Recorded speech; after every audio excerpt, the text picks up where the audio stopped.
Terjadi kisah di Riyadh, seorang ibu, kisah nyata di Saudi. Ini di Riyadh ini sudah masyhur ceritanya nih. Antara seorang ibu dengan seorang TKW dari Indonesia. Ada satu ibu sudah divonis di Saudi, operasi kanker dia terakhir sebulan lagi. Kalau tidak berhasil, dianggap sudah mati dari sisi medis. Ini keberhasilannya kecil sekali, 10%, 90% mati orang ini. Sebulan lagi menurut ilmu medis. 3 hari setelah divonis begitu sama dokter, sebulan lagi operasi terakhir, datang pembantunya dari Indonesia. Seminggu pembantu itu kerja, bagus sekali kerjanya. Masya Allah bersihin rumah, masak segala. Tuan rumahnya ini senang.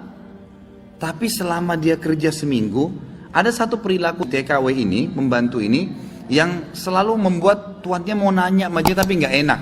Akhirnya setelah seminggu itu ditanya, ternyata dia kalau siang hari, habis selesaikan kerjaan semua, habis siapin makan, dia masuk kamar mandi, lama di kamar mandi pembantu ini.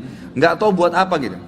Pas dia keluar dari kamar mandi, setelah seminggu ditanya sama majikannya, maaf saya mau tanya, kenapa kamu ini setiap masuk kamar mandi, lama, ngapain? Langsung nangis tiba-tiba TKW itu menangis, pembantu itu menangis. Dia tanya kenapa kamu nangis?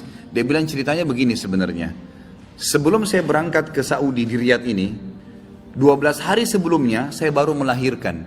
Dan saya punya bayi di Indonesia. Saya lagi susuin. Nah saya tinggalkan karena keadaan ekonomi. Terpaksa saya tinggalkan. Visa sudah keluar, saya melahirkan, saya berangkat. Nah saya masuk kamar mandi ini, saya keluarin air susu saya. Karena kalau tidak payudara saya sakit. Coba, kalau antum dengar keluhan seperti ini dari pegawai, dari staf, dari orang, apa yang antum lakukan? Perhatikan perilakunya muslimah ini, ya. Majikannya buat apa? Ini ternyata menjadi penyebab penyakitnya hilang. Apa yang dia buat?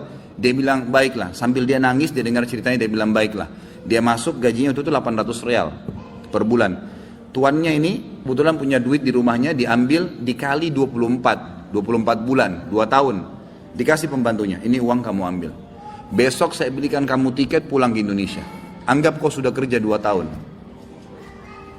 Pembantunya bilang, nggak apa-apa. Dia bilang nggak apa-apa. Anak kau lebih penting daripada saya. Urus anakmu, nggak apa-apa.